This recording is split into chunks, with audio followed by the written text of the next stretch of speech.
It's a part of life. Nim Korokot is a travel and food writer who can't wait to get home to Bangkok after business trips. And I'm just fall in love with food because what Thai people love so much, I'm just ordinary Thai. We love food. They love food so much, locals eat multiple small meals all day and all night. It's always a party on the streets. Starting with seafood sold from boats along the canals that crisscross Bangkok. Here at the Tailing Chan Floating Market, sellers paddle up with fresh fish, portable grills, and spicy fixings, all on their boats. This is absolutely the best place to find the food in a very unusual atmosphere. Today's catch? Prawns, mussels, and snakehead fish. With traditional Thai sauce that combines sour, sweet, salty, and spicy tastes. And for a finishing touch, homegrown basil leaves.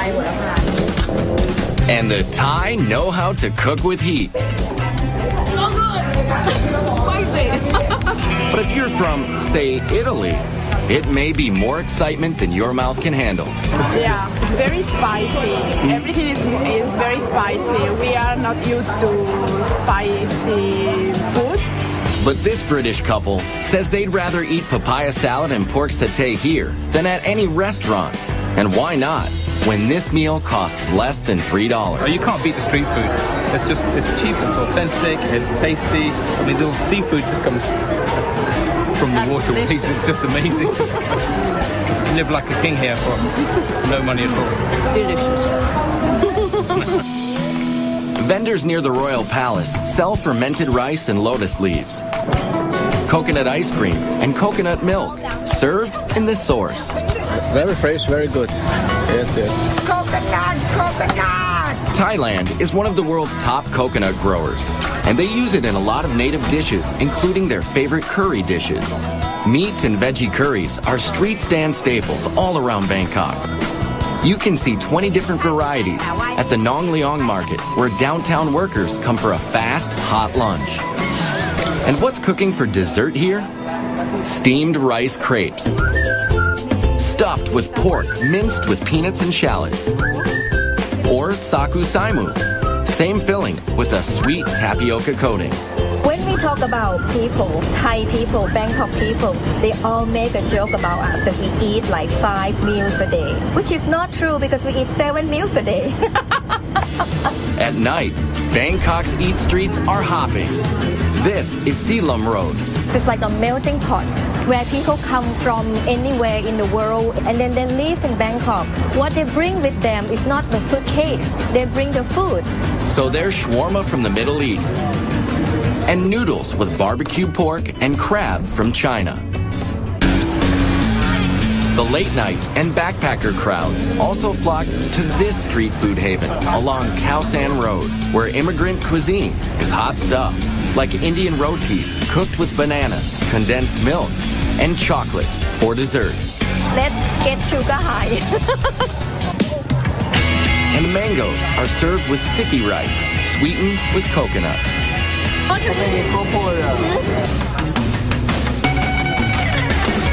And it wouldn't be Thailand without pad thai. But this iconic dish is cooked in several different ways, down to the choice of 4 kinds of noodles. This close to the sea, shrimp is a popular version. It's cheap and it's safe and it's really nice. But here's where it gets interesting. Yes, we've saved the best for last. Crunchy, spicy, crispy bugs. I love worm. It's a bamboo worm. Frying bugs and selling them has been a calling for Mano Parnatharn for 20 years, bringing a taste of home from northeastern Thailand to the big city. Locusts, grasshoppers, bamboo worms, scorpions. For Thais, they are a major source of protein. But for tourists, the grasshoppers and other creepy crawlies are a test of bravery. It's like chicken. Especially this giant water beetle. I'm scared. Oh, it makes me proud. Yeah, it's kind of like a nice snack, I think. How is it? And how about a baby frog chaser with a spritz of soy sauce? You see, Good, good. Like a chicken, yeah. Yeah, like thin chicken. This tough guy orders one locust, but gets more than he bargained for. Yeah, for 20 baht you get a whole bag of locusts. That's about 65 cents for the family pack. It's very salty and crunchy, which I thought they'd be sweet locusts, to be honest with me. And I'm a little disappointed, but it's not actually terrible if you don't think about it too much. But it's impossible not to think about what you're biting into in Hong Kong, where your nose keeps reminding you. I smell dead people. That's what's coming out of this bag. That's coming up later. But first, it's Back to the Future in Germany, where you find an ingenious cross between the Jetsons and age-old traditions. It's the best I've ever eaten. Visitors to Germany come to savor the old world charm or stop at milestones of history, like the site of the shattered Berlin Wall. Restaurants are usually expensive, and you don't hear much about the street food. But you can find cheap eats at a nearby Imbiss, which means food stand in German. You'll find them all over the outdoor weekend markets in Berlin, like the Winterplatz. Vendors dish up plenty of German favorites, like soups, strudels, and pickled fish. But ask any Berliner, and they'll tell you the best is worst. Bratwurst. Commuters get them hot and on the go at metro stations from the sellers who look like something out of Star Wars. Very good, right? What here is the best gift in Beijing. They're called grill walkers, one-man sausage band, strapped into a combo propane tank and grill contraption. Now this is mobile food. But the most beloved brat in Berlin is the currywurst. Pork sausages grilled and doused in curry and tomato sauce.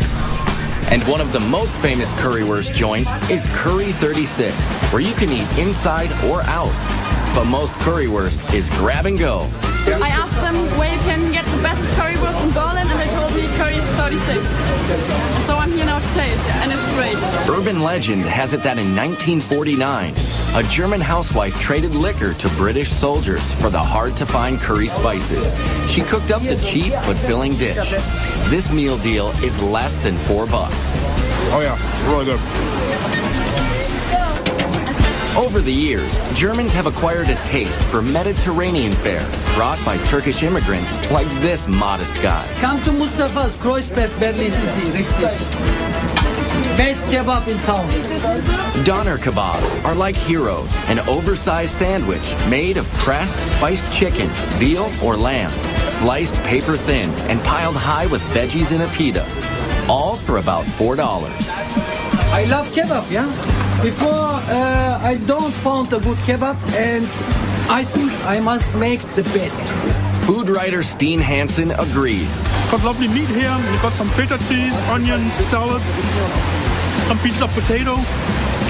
Just delicious. And if you're on the hunt for another European street food adventure, head west to the Netherlands. Amsterdam is known as the Venice of the North because of its canals and seafood.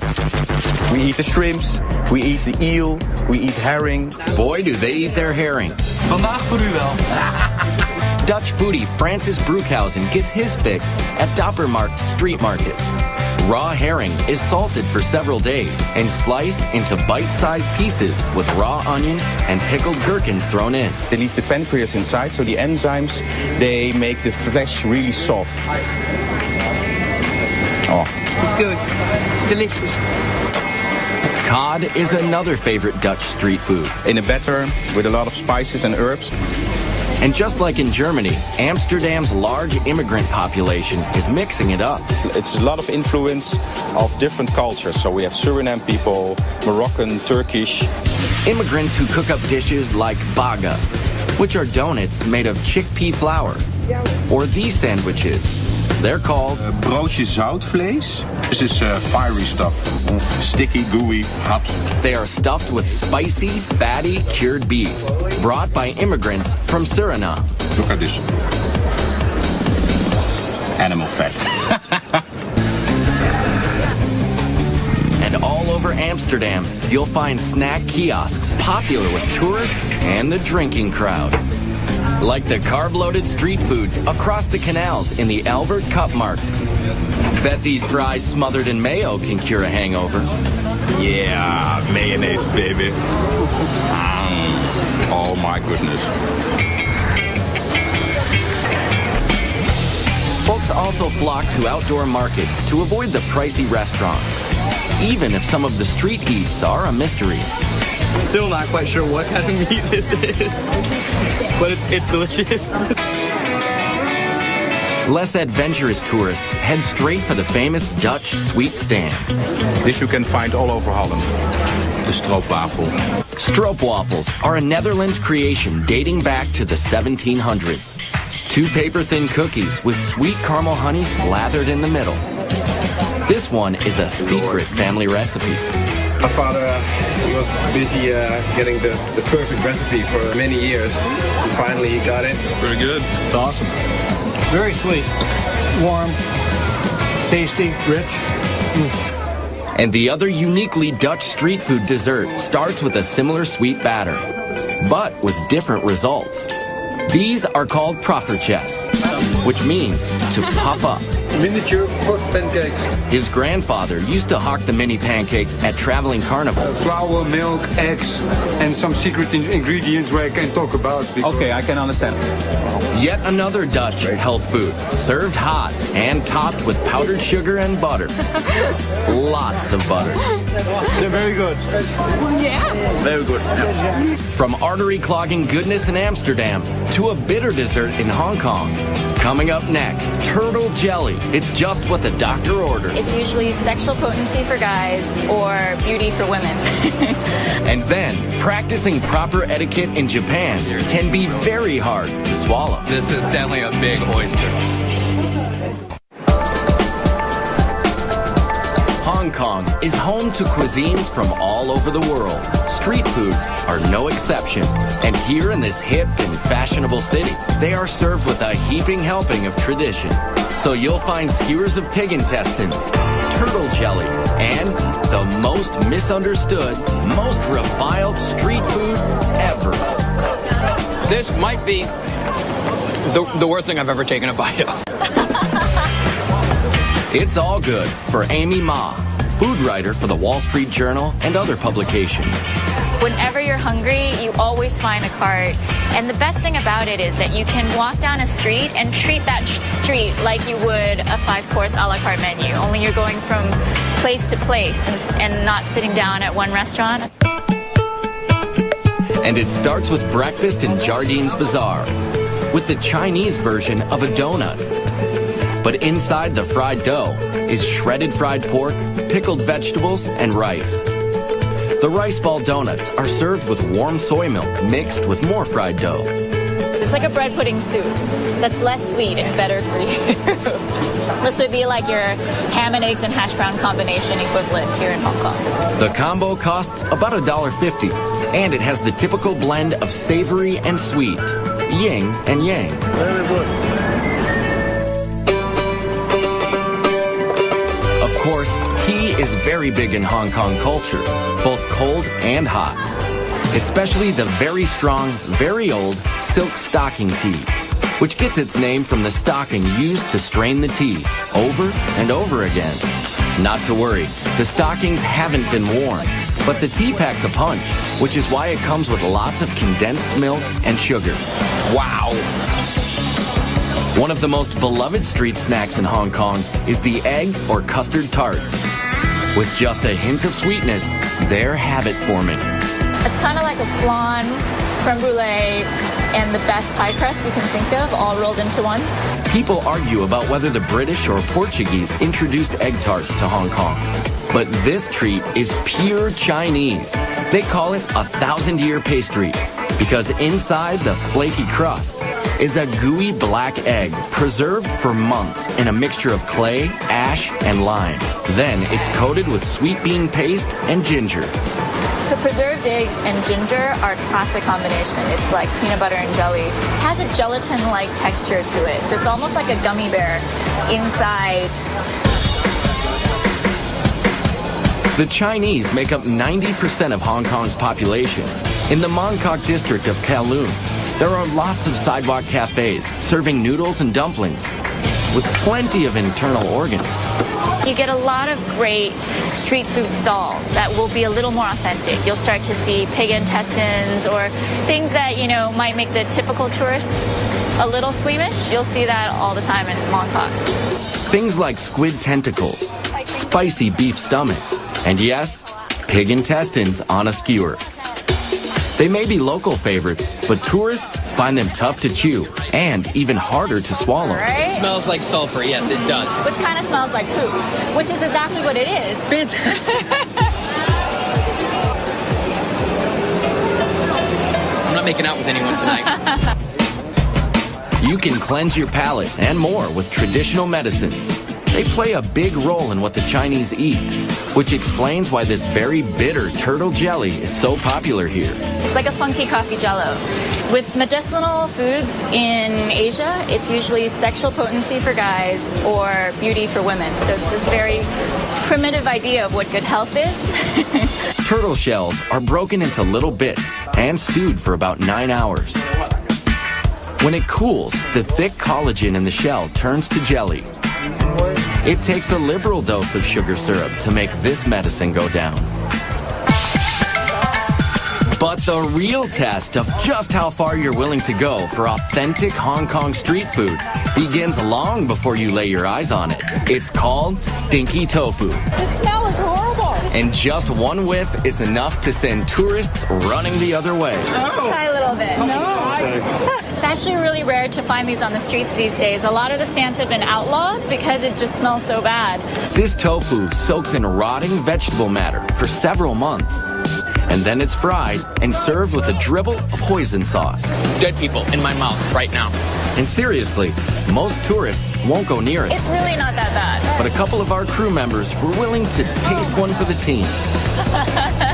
That's horrible. You just can't breathe while you're doing it. Yeah. And that's the adventure of eating street food in Hong Kong. Some foods just can't cross the cultural divide, but that's all part of the fun. Coming up next in Tokyo, it's all about freshness and technique, where minding your manners can be one hot proposition. Then, an age-old ingredient in Jerusalem cures everything from aches and pains to wrinkles. More beautiful boy. Eating in Japan is all about art and etiquette, down to the smallest of street food stands and the grittiest of neighborhoods. Like the stalls around the Tsukiji Fish Market in Tokyo, where everything is immaculate and fresh. Yes, Tsukiji Fish Market is the most famous and biggest fish market in the world. Here you'll find every kind of fish and seafood imaginable. Much of it served raw. The sushi is definitely the freshest in the world. Yasuhisa Chiba, a culinary student whose family is in the seafood business, says it's that obsession with freshness that sets Japanese street food apart. Like this rice bowl, loaded with raw fish for about $15, about a third of a restaurant price. This is a donburi, or a sashimi over rice. Very popular around here because everything is in one place. Very rustic, easy to eat, and inexpensive, but super good. This squid is looking absolutely delicious. So is the raw tuna and whole shrimp. The uninitiated only eat the tail. Those in the know also go for the head. Brains, it's what's for lunch. It's got a really hearty umami flavor, nice and rich, not too salty, not fishy at all. You hear the word umami a lot in Tokyo. It's used to describe a savory, earthy taste. Here at the Tsukiji Fish Market in Tokyo, it's a point of pride to handle raw fish as little as possible, because heat from a person's hand can spoil it. Yes, Japanese people love healthy food. They like simple preparations that don't mess with the product at all. This is about as basic as it comes. Unagi, or freshwater eel, grilled to perfection. In the summer, it's very popular to eat because it gives you strength and stamina. Unagi has great fat content to it. It's real moist, real rich. It's basted in a subtle mixture of soy sauce, sugar, and mirin. which is a sweet sake. There's nothing subtle about the stand next door, selling giant raw oysters. Look how huge that is. Protocol dictates you've got to swallow it whole, no matter how big it is. This is definitely a big oyster. Quite literally, a mouthful of ocean flavor. First thing was salt. And the really meaty, super good. Another popular street food is much easier to swallow. It's ramen soup with lots of noodles and broth. You have to slurp. I know it's very rude in America to slurp your noodles or pasta, but in Japan you have to do it for it to be delicious. There are a lot of rules you need to know when eating in Japan, like how to bow to your server, how to add wasabi, when to pick up food with your fingers, and yes, the right way to slurp soup. Slurping helps you breathe in the aroma. The Japanese experience food with all of their senses, like the way they eat takoyaki or octopus balls. At this stand in the Amiyoko district, a no-frills outdoor market full of food stalls. To be clear, these are not octopus testicles, they are octopus tentacles, chunked into a pancake-type batter. They're topped with dried fish flakes, seaweed, and smothered in mayonnaise. The rule is to devour them straight from the fire. It's like eating hot lava. Not an overwhelming octopusy taste. It's a lot of hot batter and the nice sauce that's on there. Tokyo is not like Mumbai or Bangkok, which have food stands all over. Here, you have to know where to look, like the Asakusa district.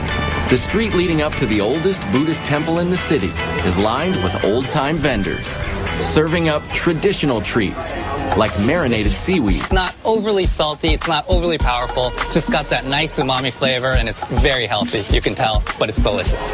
Now, this guy spends hours scraping the kelp and soaking it in vinegar. This just might be an acquired taste, according to these Australians. I think it'd be interesting in soup or in steaks rather than just by itself. Though they love their seaweeds and creatures, the Japanese could not survive without rice.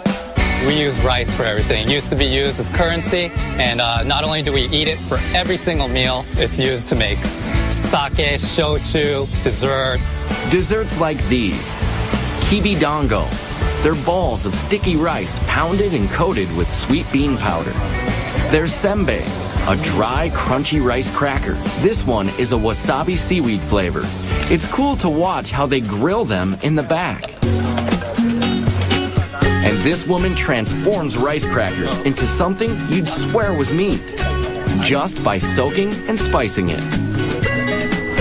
If you told me that it was a beef intestine or a tripe, I might believe it. Nope, it's really rice crackers. And after a long day of eating, it's sake time, which, by the way, is also made of rice.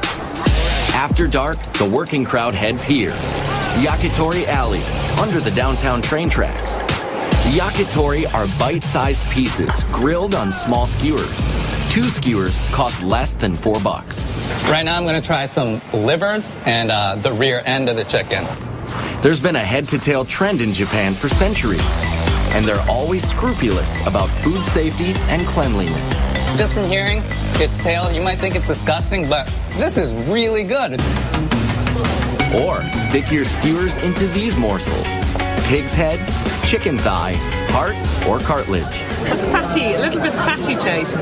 It's not it's not unpleasant at all, actually. It seems to be quite crunchy and crispy. It's good, actually. Never thought I'd eat it, but I'm eating it. The heart is excellent as well. It really, really is good. Jolly nice and splendid. Minimal cooking, minimal interruption from the chef. So whether it's cooked simply or simply not cooked, Tokyo street food is calling you like a sidewalk samurai with your chopsticks and skewers. Kampai! Coming up next, one of the oldest cities in the world dishes out street fare that just might hold the secret to world peace. My mouth thanks you. Thank you. Jerusalem is one of the oldest cities in the world. It's the crossroads of religious and cultural tradition from Africa, the Middle East, and Europe. Its tumultuous history can be felt in every narrow street and alley. Even its street foods take you back to another time, with origins from many other countries, especially those sold at the Mahane Yehuda market in the center of town.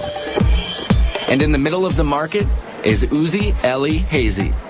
He's known simply as the juice guy. Really, he's more like a medicine man. This one is ginger with apple, in case if you are diseased or upset stomach. Israel grows a lot of fruits, so juice stands are everywhere, but none quite like this. Uzi Eli brews a concoction to cure every ailment. Dates. It makes you wake up and full of minerals and vitamins. Pomegranate, apple, and cayenne. Make the blood to run much better. We have the bitterness and the citrus of the pomegranate, and then the spiciness of the cayenne pepper. But his most prized potions are made from one of the world's oldest fruits. It's known as etrog in Hebrew, or citron in English. What you see here is especially unique in the world.